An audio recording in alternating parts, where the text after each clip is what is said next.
ආයුබෝවන් කියලා පිළිගන්නවා ඔක්කොලාම රිලයන්ස් ශ්‍රී ලංකා YouTube channel එකට. අද අපි බලමු රිලයන්ස් R400 IT machine එකේ තියෙන ස්පෙෂල් ෆීචර් එකක් ගැන. වෙල්ඩින් කරන ඔයාලා දැනගෙන හිටියද face machine protection එක කියන්නේ මොකක්ද කියලා? මේ 3 phase welding machine එක අපි වැඩ කරගෙන යන්නේ. මේකට ලබා දෙන අපි phase තුනේ එක phase එකක මොකක් හරි problem එකක් වෙලා ප්‍රශ්නයක් වෙලා voltage එක drop වුණොත් ඒ phase එකේ supply එක සම්පූර්ණයෙන්ම නැති වෙලා ගිහින් වෙල්ඩින් මැෂින් එකට මොකද වෙන්නේ? මේ වගේ වෙලාවක face machine protection එක වෙල්ඩින් මැෂින් එකේ නැත්තම් ඒ මැෂින් එක face දෙකකින් වැඩ කරන්න පටන් ගන්නවා. මෙන්න මේ වගේ අවස්ථාවක් වළක්වා ගන්න අපේ රිලයන්ස් R400 IT මැෂින් එකේ තියෙනවා face machine protection එක.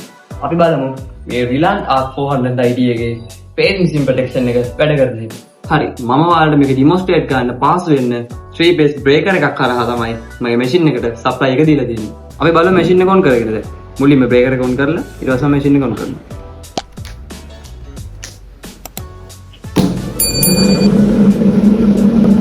හරි, අපි දැන් මේ phase තුනේ එකක් ඕෆ් කරගෙන බලමු මැෂින් එකට මොකද වෙන්නේ කියලා. ඔන්න මෙහෙම දෙද්දි මම එක phase එක ඩිස්කනෙක්ට් කරනවා. මැෂින් එක ඔටෝමැටිකලි ෂට් ඩවුන් වෙනවා. ඉතින් යාළුවනේ අපේ මේ R400 IT මැෂින් එක ඉතාම වැදගත් ෆීචර්ස් තියෙන ඩියුරබල් මැෂින් එක. ඔයාලා වැඩ කරන මැෂින් වල face machine protection එක තියෙනවද? මේ මැෂින් එකේ තියෙන තවත් විශේෂ ෆීචර්ස් දැනගන්න කැමති නම් පල්ලෙහින් කමෙන්ට් එකක් දාගෙන යන්න. ඒ වගේම අමතක කරන්න එපා අපේ channel එකට subscribe කරන්න. ඒකල්ලා පැත්තෙන් තියෙන bell icon එකත් on කරලා තියාගන්න අමතක කරන්න එපා. ඉතින් යාළුවනේ මේ වගේ තවත් වීඩියෝ එකකින් ඉස්සරහදී හමුවෙමු. ඔයාලට සුබ දවසක් කියලා ප්‍රාර්ථනා කරනවා.